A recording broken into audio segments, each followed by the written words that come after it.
Tu es très épuisé, n'est-ce pas? Tu es épuisé par ton travail. Tu es fatigué par ton travail. Parce que chaque matin, tu dois te réveiller pour aller au travail. Tu dois te lever très tôt le matin pour aller au travail. Pour cela, tu es fatigué, tu en es marre. Et peut-être tu te dis que c'est le travail qui n'est pas bon. C'est le salaire qui n'est pas bon. Que tu vas changer de travail. Tu vas changer de boulot.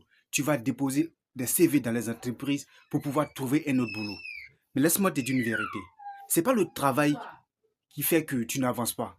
Ou soit c'est pas en voulant changer le travail que tu vas être heureux, ou soit tu vas pouvoir avoir ce que tu souhaites avoir. Au fait, le problème est que c'est l'épargne. Au lieu de chercher un autre travail, il faut penser, il faut chercher à économiser.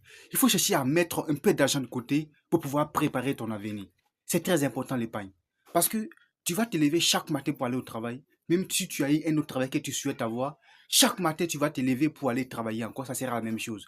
La meilleure solution, c'est d'épargner. C'est de mettre un peu d'argent de côté pour pouvoir préparer ton avenir financier, pour pouvoir préparer ta liberté financière. C'est très important. En fait, quand on parle de l'épargne, très souvent les gens nous disent que il faut mettre 10% de côté. Je pense que 10% c'est petit.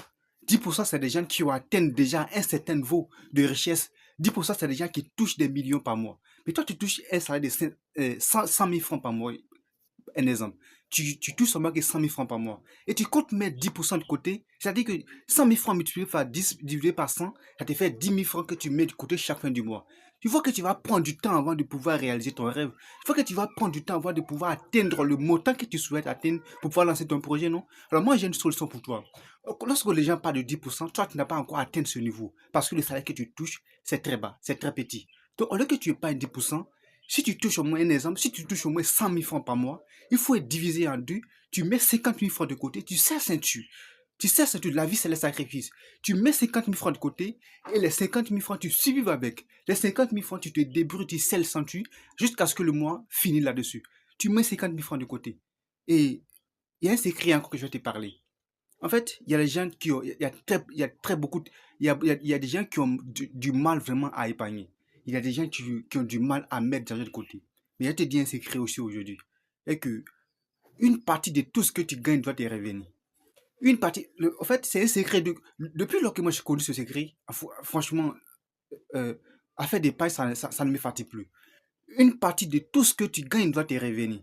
Une partie, il ne faut pas attendre la fin du mois avant de panier. Il ne faut pas attendre la fin du mois avant de mettre quelque chose de côté. Une partie de tout ce que tu gagnes doit te revenir. Parce que ce que tu gagnes ne t'appartient pas, c'est ce que tu gardes qui t'appartient.